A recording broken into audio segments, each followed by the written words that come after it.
ඔබ විවිධ වර්ගයේ ගොවිපළවල් ගැන අහලා ඇති ජීවිතේ. නමුත් අද මම ඔබට කියන්න යන්නේ ජීවිතයේ කිසිම තාක ඇහුවේ නැති ගොවිපළක් ගැන. ඒ තමයි කූඩල්ලන් ගොවිපළ. ඒතර මේක තියෙන්නේ චීනේ. මේ අය විශාල ධනෝපායන මාර්ගයක් බවට පත් කරගෙන තියෙනවා මේ කූඩල්ලන් වගාව. ඒතර අද අපි ඔබට කියන්න යන්නේ මෙන්න මේ වගාව ගැන.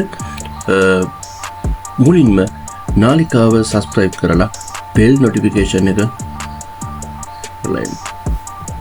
එහෙනම් අපි බලමු කොහොමද ඔවුන් මේ වගාව සිදු කරන්නේ කියලා. මෙතනදී ඔවුන් කරන්නේ කෘත්‍රිම වගුරු පරිසරයක් නිර්මාණය කරනවා. ටැංකියක් තුල කෘත්‍රිම වගුරු පරිසරයක් නිර්මාණය කරනවා. එතකොට මේ සත්තු වගා කරනවා නම් මේගොල්ලෝ කොහොමද මේ සත්තුන්ට කෑම ලබා දෙන්නේ? අපි දන්නවා කූඩල්ලන් කියන්නේ ලේ උරාවන සතුන් විශේෂයක්. එහෙනම් මෙයාට ලබා දෙන කෑම මොනවද?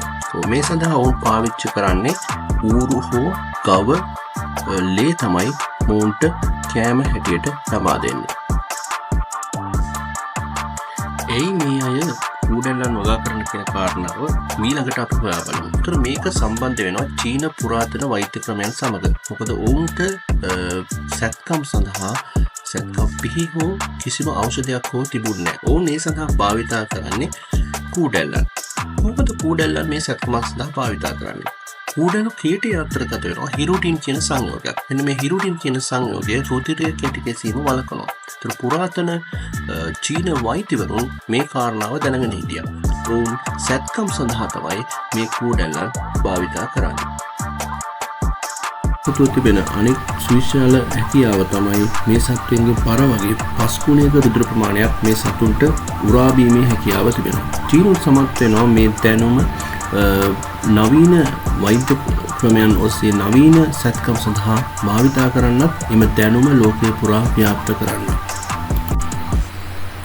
අද චීනයේ කූඩල්ලන් වගාව කියන්නේ ඔවුන්ගේ ප්‍රධාන ආදායම් මාර්ගයක්. ඔවුන් ටොන් 250කට අධික කූඩල්ලන් වාර්ෂික නිෂ්පාදනය කරනවා. මේ හරහා ඔවුන් උත්පාදනය කරගන්නා ඩොලර් ප්‍රමාණය අතිමහත්.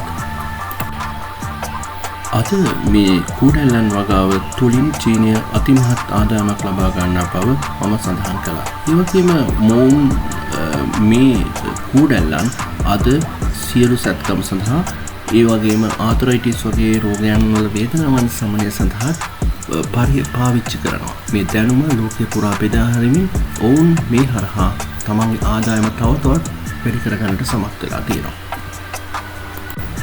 තව එක රසවත් කතාවකින් අපි මේ කතාව අහවර කරමු.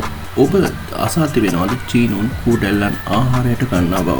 ඒතර මේ සඳහා සුප් එකක් හැටියට හරි එහෙමත් නැත්නම් කූඩල්ලන් වියලා හරි ඔවුන් ආහාරයට එක් කරගන්නවා. මේ තුලින් ඔවුන් විශ්වාස කරනවා කූඩල්ලන් සතු අරුම් පුදුම සුවපිරීමේ ඵලය ඔවුන්ගේ ශරීරය වෙතට ලබා දෙන බව.